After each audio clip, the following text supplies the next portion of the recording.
और आज ट्रांसमिशन में हम कश्मीर के हवाले से कर रहे हैं। हमारे साथ नज़ीर लगारी साहब मौजूद हैं, सीनियर सहाफ़ी, तजज़ियाकार और एडिटर इन चीफ। लगारी साहब आपका बहुत शुक्रिया। हारिस नवाज़ साहब हमारे साथ मौजूद हैं, ब्रिगेडियर दिफाई तजज़ियाकार है। हारिस नवाज़ साहब सर आपका बहुत शुक्रिया। अब्दुल बासित साहब साबिक सफ़ीर, वो भी हमारे साथ होंगे, उनसे भी इस सूरत हाल पर बात करेंगे और हम कोशिश करेंगे। राजा फ़ारूक हैदर साहब साबिक वज़ीर आज़म आज़ाद कश्मीर, उनका भी मौक़िफ़ लें आज की सूरत हाल के हवाले से। पहले आपको एक रिपोर्ट दिखाते हैं कश्मीर की मौजूदा सूरत हाल और जो वहाँ इस वक्त भारत की जानिब से साजिशें की जा रही हैं, उसके बाद आएंगे अपने पैनलिस्ट से गुफ्तगू करते हैं। जलती सुलगती वादी में इस वक्त जो सूरत हाल है वो हर दिन की तरह गंभीर होती जा रही है। पहले कश्मीरियों पर जुल्म सड़कों पर, उनके घरों में, पूरी वादी में नज़र आ रहा था, पर उसके बाद आर्टिकल 370 और 35A के बाद पूरी डेमोग्राफी जो है वो चेंज करने की बात हो रही है। ब्रिगेडियर हारिस नवाज़ साहब दिफाई तजज़ियाकार हमारे साथ मौजूद है। ब्रिगेडियर साहब बहुत शुक्रिया सर आपके वक्त का। 70 साल से एक चीज़ जो रखी है भारत ने, वो अपनी अफवाज के ज़रिए, अपनी फोर्सेस के ज़रिए जुल्म और जबर के साथ कश्मीरियों की आवाज़ को दबाने की है, लेकिन वो हर दिन के साथ मज़ाहमत जो है अपनी जदोजहद आज़ादी के लिए कश्मीरियों की उतनी ज़्यादा पावरफुल है, यानी इतनी बड़ी फ़ौज भी नाकाम रही है, लेकिन ये जुल्म और जबर में एक मिनट भी भारत ने वो कमी नहीं की है। आप समझते कि ये जो जुल्म है, जबर है, ये कब, कैसे, किस तरह से थम सके? देखें, एक तो आज पूरी जब 5 फरवरी को एक इज़हार यकजहती के तौर पर हम कश्मीर डे मनाते हैं, और ये ख़ास तौर पे हमारा ये होता है कि हम उनको इज़हार यकजहती के तौर पे कि हम कश्मीरी अवाम की फाइटिंग स्ट्रगल में उनके साथ खड़े हैं। जो अभी तक उन्होंने कुर्बानियाँ दी हैं उसको याद, उनके जो शहीद में हमको याद किया जाता है, और एक नया अहद किया जाता है कि हम कश्मीर के लिए जो कुछ पॉसिबल होगा वो करेंगे। और जिस तरीके से इंडियन आर्म फोर्सेस और इंडियन हुकूमत जो एक बर्बरियत कर रहे हैं, उसके बाद उनको जुल्म और तशद्दुद कर रहे हैं, औरतों, बच्चों को, बूढ़ों को ब्लाइंड कर रहे हैं पैलेट गन से, जवान नौजवानों को शहीद कर रहे हैं, उनके कारोबार तबाह कर दिए हैं, उन पर गासिबाना कब्जा कर लिया 1948 के बाद, डिस्पाइट के एक कश्मीर का रेजोल्यूशन है कि उनको एक सेल्फ डिटर्मिनेशन का राइट दिया जाए। उसके बाद जो अभी 2019 के बाद इन्होंने किया 5 अगस्त को, वो मेरे ख्याल में तमाम हदें ये क्रॉस कर गए हैं।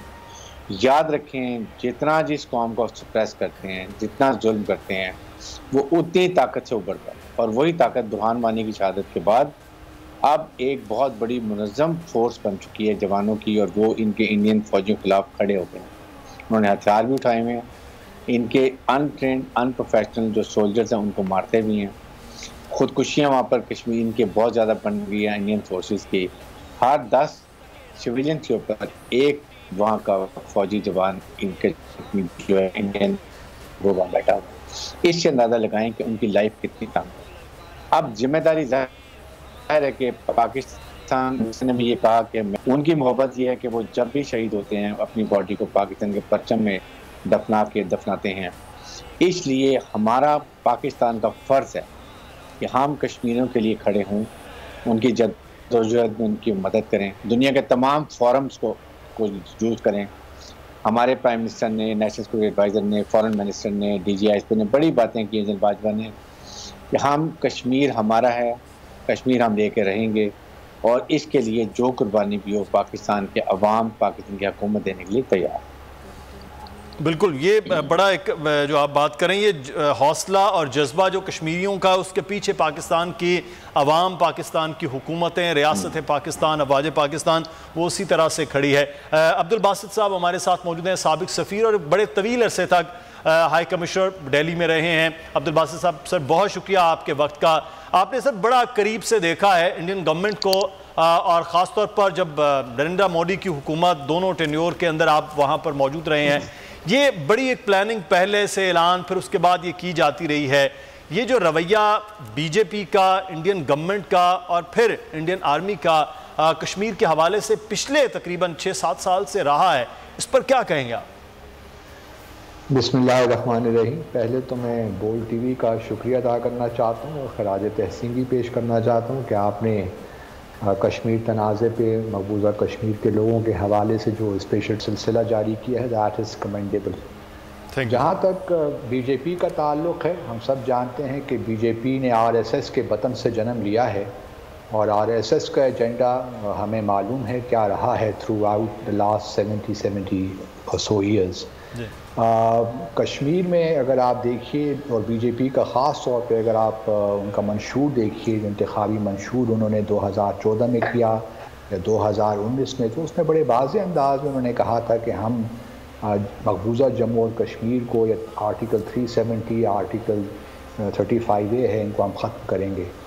और मैं समझता हूँ कि अब उन्होंने ये काम तो कर दिया है, लेकिन अब पाकिस्तान ने क्या करना है और कश्मीरियों ने क्या करना है, असल सवाल तो हमारा ये होना चाहिए कि हम किस तरह भारत पे प्रेशर बिल्ड करें, मकबूजा जम्मू और कश्मीर के अंदर भी और इंटरनेशनल प्रेशर भी, ताकि भारत की जो इस वक्त एक दहशत गर्दी मकबूजा जम्मू और कश्मीर में जारियत है, बरबरीत वहाँ जारी है, वो किसी तरह ख़त्म हो और कश्मीरियों का उनका हक़ खुद इरादियत मिले। असल मैं समझता हूँ कि जहाँ हम इजहार यकजहती करते हैं कश्मीरियों के साथ, ये काफ़ी नहीं है।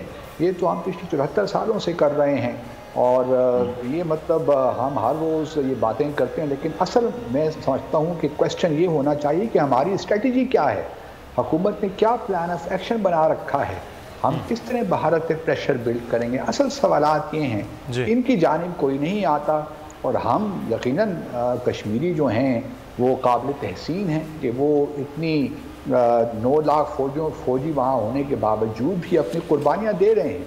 देखिए कश्मीरी तो अपनी कुर्बानियाँ दे रहे हैं, पाकिस्तान ने जो एक अहद कर रखा है और हम हर 5 फरवरी को या 27 अक्टूबर को इस अहद की तजदीद भी करते हैं कि हम कश्मीरियों के सामने खड़े हैं, साथ खड़े हैं, लेकिन क्वेश्चन ये है कि हमने अभी तक क्या किया। ख़ास तौर पे 5 अगस्त 2019 के बाद क्या क्या हमने ऐसे इक़दाम किए जिनको हम सस्टेन कर सके, जो इनिशिएटिव्स हमने लिए, क्या उनका कोई नतीजा निकला, या अब ज़रूरत है कि we should revisit the drawing board और हम देखें कि और मज़ीद क्या कुछ हो सकता है। क्योंकि हमारा मामला, मैं मतलब बड़ी मुआज़त के साथ ये कहना चाहता हूँ कि गो के पाकिस्तान का बच्चा बच्चा कश्मीरियों के साथ खड़ा है, लेकिन सिर्फ बातें करने से कश्मीरियों को उनका हक़ खुद इरादियत नहीं मिलेगा। इसके लिए एक tangible concrete plan of action की ज़रूरत है, जो मुझे लगता है कि शायद बात ही कर लेते हैं। ये प्लान ऑफ एक्शन की कमी कहाँ, कैसे और क्यों है सर? देखिए वो इसलिए है कि हमने शायद इसके बारे में गौर व फिक्र नहीं किया। देखिए जब तक कश्मीर का मामला आप खुद उसको वो अहमियत नहीं देंगे तो दुनिया भी आपके साथ खड़ी नहीं होगी। मैं मतलब पिछले जब से 5 अगस्त 2019 का ये हुआ, गैर आइनी इक़दाम भारत ने लिए, मैं कुछ सिस्टम्स में इन्वॉल्व रहा हूँ, यहाँ पे कुछ डिसीजन मेकर के साथ भी बहुत सी तजावीज़ हमने पेश की कि आप किस तरह पहले तो भारत जो आज़ाद जम्मू और कश्मीर का जो इंटरिम कॉन्स्टिट्यूशन है उसमें आर्टिकल 2 को तब्दील करने की ज़रूरत है, उसमें अमेंडमेंट की ज़रूरत है। फिर आर्टिकल 11 में आप एक प्लेबिसिट एडवाइज़र अपॉइंट कर सकते हैं आज़ाद जम्मू और कश्मीर में। फिर देखिए ना तो प्राइम मिनिस्टर के पास इतना वक्त है, ना फॉरेन मिनिस्टर के पास इतना वक्त है, हमें खुद एक special envoy on Jammu and Kashmir appoint करना चाहिए ताकि वो जितने भी डायमेंशंस हैं जम्मू और कश्मीर की स्ट्रगल के, ख़ास तौर पे जो हमारा डायस्पोरा है कश्मीरी पाकिस्तानी, उनको हम किस तरह मोबिलाइज कर सकते हैं। अब देखिए ना, मतलब जब तक आप खुद ये इक़दाम नहीं लेंगे, जब आप खुद कश्मीर को अहमियत नहीं देंगे, तो दुनिया क्यों कर आपकी बात सुनेगी। पहला आपने खुद अपने आप से शुरू करना है। आपने 5 अगस्त 2019 के बाद कुछ इक़दाम किए थे, कहाँ गया वो कश्मीर सेल, कहाँ गई वो बातें कि हम हर जुम्मे को आधा घंटे के लिए खड़े हुआ करेंगे कश्मीरियों के लिए।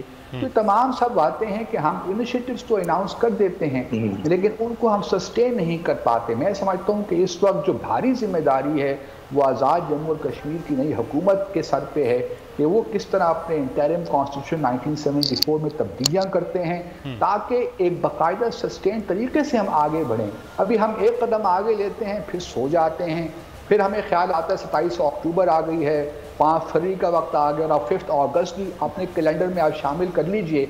तो आप ये दिन मनाते रहेंगे, अच्छी बात है, मैं इनको नहीं कह रहा कि आप इन दिनों में इज़हार यकजहती न करें, लेकिन ये पार्ट होना चाहिए आपकी स्ट्रेटजी का कि आपने भारत पे प्रेशर किस तरह बिल्ड करना है। असल मामला ये है, और भारत पे जब प्रेशर बिल्ड होगा हमें वो ज़मीन पे नज़र आ जाएगा। अभी भारत पे कोई प्रेशर नहीं है, वो डेमोक्रेसी भी चेंज करेगा, वो जम्मू और कश्मीर में इलेक्शन भी करवा देगा इस साल। तो मामला तो जिस तरह उन्होंने सोच रखा है वो उस तरह आगे बढ़ रहे हैं। अगर कोई रुकावट हमने क्रिएट कर दी है तो फिर हम देखेंगे कि वाकई हमारा प्रेशर बिल्ड हुआ है, लेकिन अभी तक कोई ऐसी बात नहीं हुई बदकिस्मती के साथ। लगारी साहब, अब्दुल बासित साहब की बातें बड़ी तकनीकी हैं कि जो जिस किस्म का डेवलप होना चाहिए प्रेशर वो नहीं हुआ, जो काम हमें करना चाहिए शायद वो हम नहीं कर पाए हैं। इसलिए भारत पर जब प्रेशर ही नहीं है तो फिर तो भारत के लिए हम आलमी बरादरी को क्या कहें कि जब भारत पर प्रेशर हम खुद ही नहीं डेवलप कर पा रहे और जो हमारे काम है शायद वो भी हम नहीं कर पा रहे हैं। बहुत शुक्रिया। मेरा ख्याल है कि अब्दुल बासित साहब ने बुनियादी चीज़ें की हैं, बुनियादी चीज़ें जो बात की है वो बहुत बुनियादी नोयत की। हमने इस तरफ नहीं गौर किया है, इस तरफ सोचा नहीं है कश्मीर के बारे में कि भाई हमने इस मसले के हल के लिए अपना इनपुट क्या डालना है, हमारा मुख्तलिफ़ किस्म का इदारा जाती, हमारा कंसल्टेशन प्रोसेस क्या है, हम कहाँ बात कर रहे हैं, हम किस तरह से इस चीज़ को ले रहे हैं, हमारी प्रायोरिटीज़ में कश्मीर कहाँ है।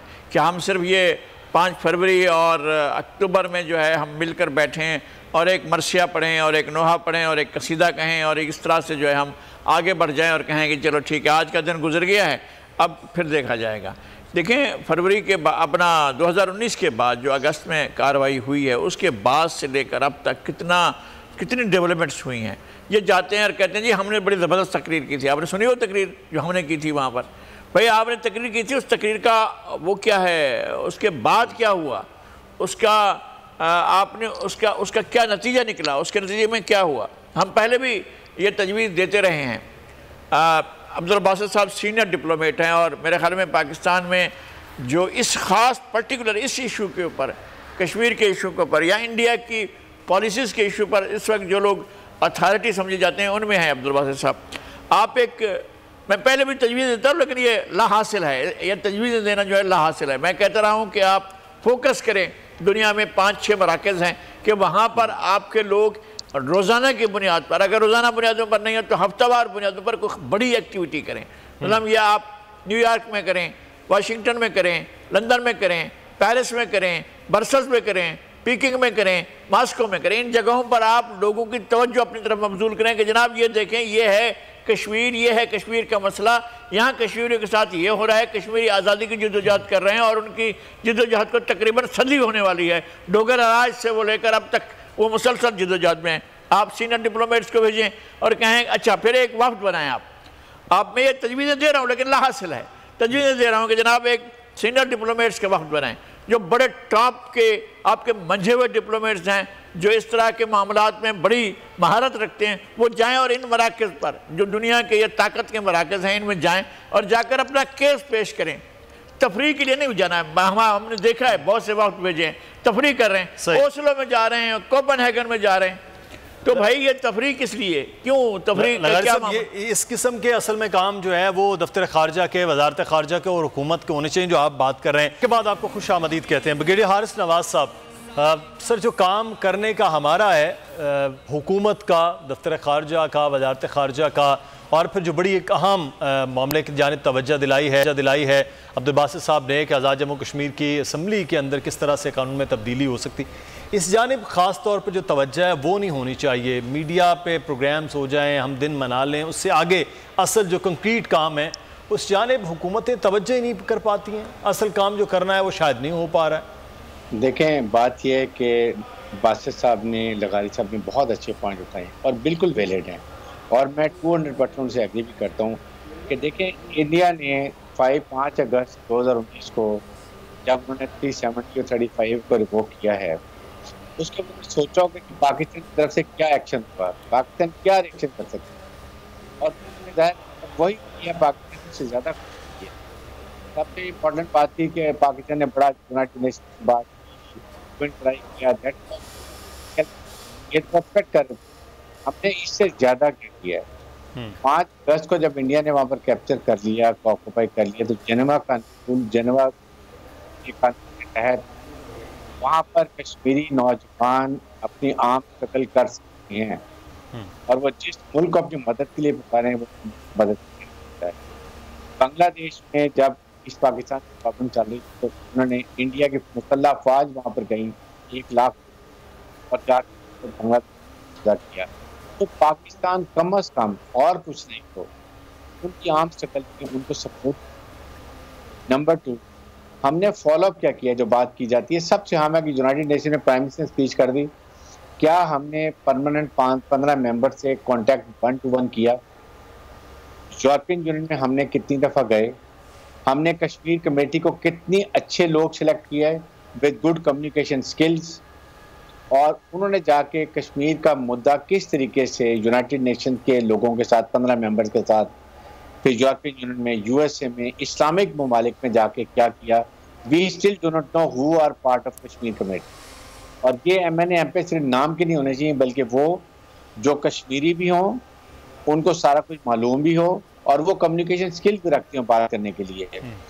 उसके बाद साथ ही साथ जो इम्पोर्टेंट चीज़ें कि हमने कितनी एफर्ट किया, उसके बाद जो इवेंट होता है आज 5 अगस्त, आज का दिन सब स्टेशन बात करेंगे, we forget every day media houses को इंस्ट्रक्शन होनी चाहिए कि कम से कम 4 या 5 media houses every day should be talking on Kashmir atrocities of Indian, what is the solution, हमने क्या किया, हम क्या कर सकते हैं, so that we tell Kashmiris कि हम आपके साथ हर वक्त हर लम्हा आपके साथ हर किस्म की मदद के लिए तैयार कर रहे हैं। कश्मीर को हम अपना इच्छा रख के जो बात करते हैं वो कहते हैं, यकीन करें कायदे आज़म मोहम्मद अली जिन्ना जब 47 में पाकिस्तान बना तो वो ये कहते थे कि Kashmir is in my pocket, these are his words, he was so certain about. बाद में हमारी जो हुकूमतें थी उन्होंने वो इंटरेस्ट नहीं लिया, और अब लिप सर्विस नहीं चाहिए, we don't want lip service. Kashmir के पूरी दुनिया में आप निकलें, कश्मीर कमेटी अच्छी फॉर्म करें, they must go to the 15 permanent members United Nations, और जो बाकी मैंने ममालिक बताए हैं ख़ास तौर पे इस्लामिक ममालिक में बताएं जाके। ख़ास तौर पे हमें ये बताना चाहिए अपने रीजन में रशिया को, चाइना को, ईरान को, टर्की को, इस्लामी ममालिक को, कि इसके असरात क्या हो सकते हैं। Kashmir is a nuclear flash point, Pakistan हमेशा ये कहता है अगर कभी खुदा न खास्ता लड़ाई शुरू हो गई तो इसके डायनामिक्स जो होते हैं वो किसी को नहीं पता होते, कहाँ एंड करेगी। अगर हम ये रशिया और चाइना जब 2 परमानेंट मेंबर्स हैं, न्यूक्लियर पावर्स हैं, इन्फ्लुएंस रखते हैं, अगर हम उनको ये बताएं कि इससे इस खत्ते में कितनी आग भड़केगी और इस आग की लपेट में ये पूरे ममालिक हमारा रीजन आएगा और फिर दुनिया आएगी, अगर हम ये दुनिया को बावर करें, दे विल फोर्स दोनों कंट्रीज को बिठा के इसका तस्फिया करें कश्मीरियों की उमंगों के मुताबिक। ये बहुत ज़रूरी है जो मैं बात कर रहा हूँ। इसके लिए हमें स्पेशल जो बात की थी बादशाह ने, एनवॉय भी कश्मीर का बनाएं, कश्मीर कमेटी भी बनाएं और दुनिया में इसको प्लान तरीके से भेजें। This is the answer to resolve Kashmir. Other Kashmiri कब तक पाकिस्तान की तरफ देखते रहेंगे, कब तक अपने औरतों, बच्चों, बूढ़ों, जवानों को शहीद करते रहेंगे। दिल में लिमिट जहाँ डेमोग्राफिक चेंजेस इतनी ज़्यादा हो जाएगी, वो कश्मीर में इलेक्शन में 5-6 सीटें चेंज नहीं बना रहे हैं, जिससे उनकी मेजॉरिटी हो जाएगी कश्मीर असेंबली में, and then they will be able to take lot of thing in their own favour. इसलिए आज का दिन जो हमें ये अहद करेंगे इस ये जिस किस्म की चेंजेस वो कर रहे हैं, उतनी मेहनत जो है वो बगैर साहब आप बात करें वो हम नहीं कर रहे। लेकिन एक चीज़ जो है अब्दुल बासित साहब वो है कि सलामती कौंसिल के मेंबरान ममालिक हों जिनमें अक्सरियत, या फिर OIC की अपनी बात कर ली जाए, वो दुनिया की बड़ी ताकतें इंडिया की जानिब जब देखती है तो बहुत बड़ी एक मार्केट है, बहुत बड़ी एक मंडी है। तो इस वक्त जो सबसे बड़ी हकीकत है वो भी ये है कि मईशत जो है दुनिया की वो बड़ी मार्केट से चल रही है। तो ये भी वजह नहीं है कि वो प्रेशर इंडिया पर उस तरह से डाल ही नहीं पाते हैं। जब सलामती कौंसिल में भी बात गई, वो आपके सामने, आप ज़्यादा बेहतर तौर पर वो चीज़ें देखते हैं, तो फिर पाकिस्तान का मुकदमा तो यहाँ ही कमज़ोर हो जाता है। पाकिस्तान एक छोटा मुल्क है, एक छोटी मार्केट है, बाकी ममालिक जो हैं वो इंडिया को अपनी मार्केट के तौर पर देखते हैं, तो इसलिए कश्मीर पर खामोश रहते हैं। नहीं, ये बात तो बिल्कुल आपकी दुरुस्त है कि जो भारत का क्लाउड है, जो उसका राइजिंग इकोनॉमिक पावर के तौर पे कोई भी ये इससे इनकार नहीं कर सकता। लेकिन अगर ये ना हो तो फिर तो चैलेंज कोई ना हुआ ना आपकी डिप्लोमेसी के लिए, आपकी सफारतकारी के लिए। चैलेंज यही है कि आपके सामने बहुत से ऐसे प्रॉब्लम्स हैं। भारत का जो क्लाउड है वो आपके लिए इशू है कि दुनिया आपको नहीं सुन रही। लेकिन मेरा सवाल ये है कि ये प्रॉब्लम्स तो हैं और इसीलिए चैलेंज भी है। अगर भारत का क्लाउड ना होता तो फिर आपके लिए क्या चैलेंज था, फिर तो कश्मीर आपको मिल ही जाना था। कश्मीर का प्रॉब्लम इसीलिए है कि भारत का क्लाउड है, लोग दुनिया कमर्शियल इंटरेस्ट देखती है, अपने इकोनॉमिक इंटरेस्ट देखती है, तो सफारतकारी डिप्लोमेसी इसी का नाम है कि आपने अपने लिए इन चैलेंजेस में से अपॉर्चुनिटीज निकालनी है। मेरा सवाल तो सिर्फ इतना है कि आपने किया क्या। रिजल्ट तो हम बाद में देखेंगे कि उनके क्या निकले। क्वेश्चन ये है कि आपने एक कोहेरेंटली, आपने एक सस्टेन तरीके से आपने कुछ इकदामात लिए हैं जिससे ये हमें महसूस हो और कश्मीरियों को ख़ास तौर पे महसूस हो कि पाकिस्तान वाकई कुछ कर रहा है। हमारी आप सिर्फ स्टेटमेंट्स ही देख लीजिए, मैं आपको बता सकता हूँ कि उन स्टेटमेंट से कितना डैमेज किया है पाकिस्तान के कॉज को। कभी हम कहते हैं कि जी हम अपनी अलग OIC बना देंगे अगर हमें OIC से कश्मीर पे नहीं मिलेगा, कभी हम कहते हैं कोलालमपुर समिट हम चले जाएंगे, कभी हम कहते हैं कि जी जब तक भारत 5 अगस्त 2019 के इक़दाम वापस नहीं लेगा हम उसके साथ मुज़ाकरात नहीं कर सकते। लेकिन अगले ही रोज़ हम कहते हैं कि चलें जी आप ये मत कीजिए, हमें एक रोड मैप ही दे दीजिए। फिर हम 25 फरवरी 2021 को सीज़ फायर एग्रीमेंट भी भारत के साथ कर लेते हैं। तो ये तमाम वो चीज़ें हैं जो इल टाइम चीज़ें हैं मेरे हिसाब से, और जो हमारी स्टेटमेंट्स जो हम इशू करते हैं उसने हमें बहुत नुकसान पहुंचाया है। ख़ास तौर पे 5 अगस्त 2019 के बाद हमारे अपने स्टांस में वो कंसिस्टेंसी नहीं रही। आप 2004 से लेकर दीजिए, मैं आपको हर साल के मुताबिक बता सकता हूं कि कहां कहां हमने जम्मू और कश्मीर के अपना असूली जो मौक़िफ़ है उसमें हमने कमज़ोरी दिखाई है। और आज हम जिस मुकाम पे खड़े हैं वो सिर्फ इस हुकूमत का मसला नहीं है, पिछली हुकूमतों के मसाइल भी हैं जो कि आज हम इस मुकाम पे हमें लेकर आ गई है। और लेकिन मैं अभी भी ये कहता हूँ कि पाकिस्तान को अल्लाह ताला ने, क्योंकि हमारा जो असूली मौक़िफ़ है वो बड़ा स्ट्रॉन्ग है, लेकिन हम उसके बारे में एपोलोजेटिक हो जाते हैं। जब तक हम ड्राइंग बोर्ड को रिविजिट नहीं करेंगे, एक ऑल एनकम्पसिंग मरबूत हिकमत अमली नहीं बनाएंगे, जामे हिकमत अमली, ये बातें इस तरह चलती रहेंगी। और मुझे लगता है कि आपके पास 2 से 3 साल का मज़ीद अरसा रह गया है। उसके बाद मैं ये समझता हूँ कि अगले 50 साल भी, जहाँ तक मकबूजा जम्मू और कश्मीर के लोगों की बात है, भारत उनके हार्ट्स एंड माइंड्स नहीं जीत सकता। लेकिन ये सफारती जो गेम है, अगर आपने ये हार दी तो बस फिर मामला यही है, खुदा ना खास्ता जो थोड़ी बहुत सपोर्ट भी आपको मिलती है वो भी नहीं मिल पाएगी, क्योंकि दुनिया आपको सीरियसली नहीं लेती कश्मीर पे, आपकी क्रेडिबिलिटी नहीं रही कश्मीर के मामले में। भारत ने ऐसे स्किलफुली, देखिए ना, जो रिसेंटली एक कल परसों की बात है कि US कांग्रेसमैन स्कॉट पेरी ने लेटर लिखा है प्रेसिडेंट बाइडेन को, जो हमने नॉमिनेशन की थी एम्बेसडर मसूद खान की। ये कितना, मैं समझता हूँ कि कितनी इररिस्पॉन्सिबल हमारी तरफ से बात है कि अभी सिर्फ नॉमिनेशन हुई और नॉमिनेशन होते ही उनका नाम पब्लिक में आ गया। दुनिया में कहीं भी नहीं होता कि जब तक होस्ट गवर्नमेंट एग्रीमेंट ना दे, जब तक होस्ट गवर्नमेंट अप्रूव ना करे, आप अनाउंस ही नहीं करते।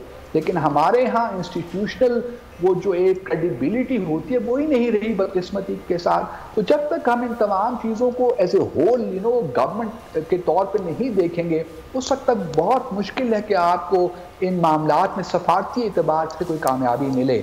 हम बातें करते रहेंगे, इजहार यकजहती भी करते रहेंगे, लेकिन कश्मीरी लोग भी अब आहिस्ता, मैं हर रोज़ तकरीबन जम्मू और कश्मीर के जो लोग हैं उनकी यहाँ स्पेसेस होती हैं, वहाँ जाता हूँ, तो उनके ख्यालात सुनता हूँ, तो मुझे और थोड़ा बहुत अफसोस होता है कि हम पाकिस्तान में रहकर बातें तो कर लेते हैं, लेकिन हमें इस चीज़ का अंदाज़ा नहीं है कि जो कुर्बानियाँ मकबूजा जम्मू और कश्मीर के लोग दे रहे हैं।